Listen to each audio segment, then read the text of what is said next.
ابو اللیث سمرقندی رحمۃ اللہ علیہ فرماتے ہیں کہ وہ مکہ کا جو شخص تھا مرا بالکل چہرہ جانور کی طرح ہو گیا، آنکھ بھی، ناک بھی، منہ بھی، ہر چیز چہرہ۔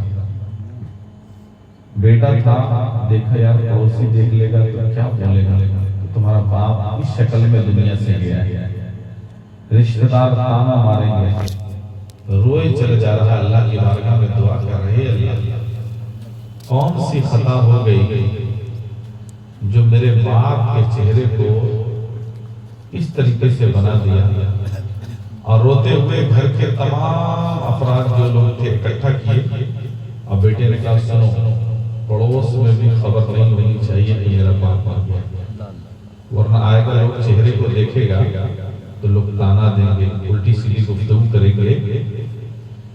ایسا کرتا ہوں میں گھر کے باؤنڈری کے اندر ایک جگہ گڈھا کرتا ہوں، اور گڈھا کر کے اسی گڈھے میں لے جا کے ڈال دیتا ہوں تاکہ یہ راز راضی رہ جائے۔ ابو اللیث سمرقندی رحمۃ اللہ علیہ فرماتے ہیں کہ وہ نوجوان گھر کے ایک کنارے میں جا کر کے بے بسی سے روئے چلا رہا ہے کہ کس کنارے میں گڈھا کروں۔ دروازے کو بھڑک دیا ہے، سنا دیا ہے، لگا دیا ہے، لیکن کیا دیکھا کہ دروازہ کھلا اور ایک حسین جمیل بزرگ گھر کے اندر داخل ہوئے۔ کوئی گفتگو نہیں، فرماتے کہ میں دور سے دیکھا کہ کوئی بزرگ میرے گھر کے اندر آیا اور جا کر کے میرے باپ کے جسم کے اوپر جو میں نے چادر سے ڈھکا تھا ہٹائے، اپنے نورانی ہاتھ کو رکھا، اور رکھنے کے بعد فوراً جو ہے پھر تھوڑی دیر کے بعد پردے کو ڈھک دیا، چہرے کو ڈھک دیے، اور ڈھکنے کے بعد پھر واپس ہو گیا۔ تھوڑی سی بات کرو،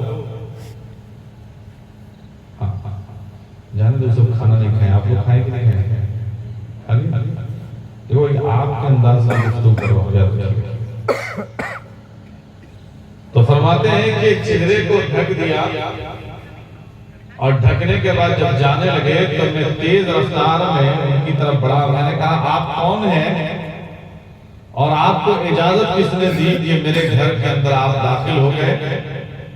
اور داخل ہو گئے کہ میرے ابا کے چہرے کو کھول کر کے کیوں دیکھا بغیر اجازت کے؟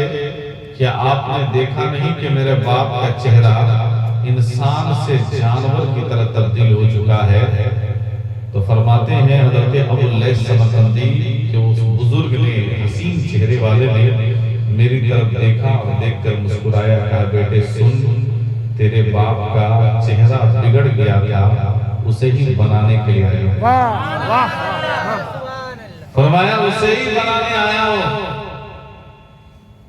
فرماتے ہیں کہ وہ بیٹا دوڑ کر کے گیا، جب چہرے کے اوپر سے پردہ ہٹایا تو دیکھ کر کے خوش ہوا، خوشی کے آثار نظر آئے، اور فرماتا ہے بیٹا کہ قسم رب کعبہ کہ میرا باپ زندگی پر جتنا خوبصورت نہیں تھا اس سے کہیں زیادہ خوبصورت اس بزرگ کے ہاتھ میں بنا دیا۔ سبحان اللہ۔ فرماتے ہیں کہ میں تیز رفتار میں ان کے قریب پہنچا، اب وہ دروازے سے باہر ہونے والے تھے۔ میں نے کہا اے مبارک شخصیت، آپ کون ہیں کہ مجھ پہ بھی کرم کیے، میرے باپ پہ بھی رحم کیے؟ آپ آئے، اپنے نورانی ہاتھ سے ان کے چہرے کو ٹھیک کر دیا۔ آپ کون ہیں؟ آپ کا نام کیا ہے؟ فرماتے ہیں نام سنو گے مچل جاؤ گے۔ حضرت ابو اللیث سمرقندی رحمۃ اللہ علیہ فرماتے ہیں پلٹ کر کے دیکھے، مسکرائے، اور مسکرانے کے بعد ارشاد فرمایا اے بیٹے سن لے، ارے میں وہ ہوں جسے زمانہ جانتا ہے کہ وہی آمنہ کا لال احمد مصطفیٰ محمد ہوں۔ سبحان اللہ۔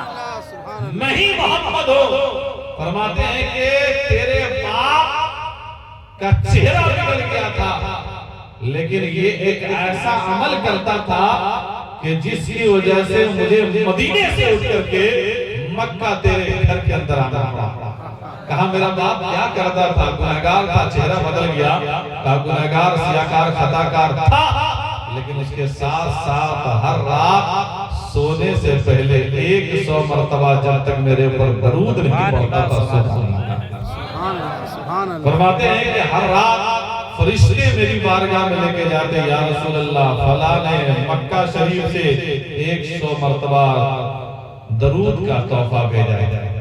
جب آج فرشتے گئے میری بارگاہ میں کہا یا رسول اللہ آج وہ مر گیا جو مکے سے 100 مرتبہ آپ پہ درود پڑتا تھا، یا رسول اللہ مرا تو اس کا چہرہ اس کے گناہ کی وجہ سے بدل گئے ہیں، یا رسول اللہ نگاہیں کرم کر دے۔ اے میرے سرکار فرشتے کہہ رہے ہیں اے میرے سرکار وہ آپ پہ 100 مرتبہ درود پڑتا تھا، وہ گنہگار سیاکار خطا کار تھا، لیکن ساتھ ساتھ میں 100 مرتبہ آپ پہ درود بھی پڑتا تھا۔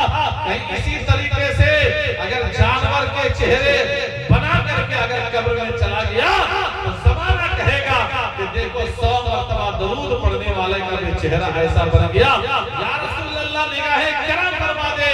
فرماتے ہیں ابو اللیث سمرقندی کہ میرے آقا نے اس بچے کو کہا سنو یہ درود میری بارگاہ میں اتنا مقبول ہو گیا کہ اس درود کی وجہ سے میں اسے پسند کرنے لگا اور میں نے گوارا نہیں کیا کہ جو مجھ پہ 100 مرتبہ درود پڑھتا ہو وہ قبر میں جائے تو اس کا چہرہ بدلا ہو، بلکہ درود کی برکت سے آمنہ کا لال خدا کر کے تیرے باپ کے چہرے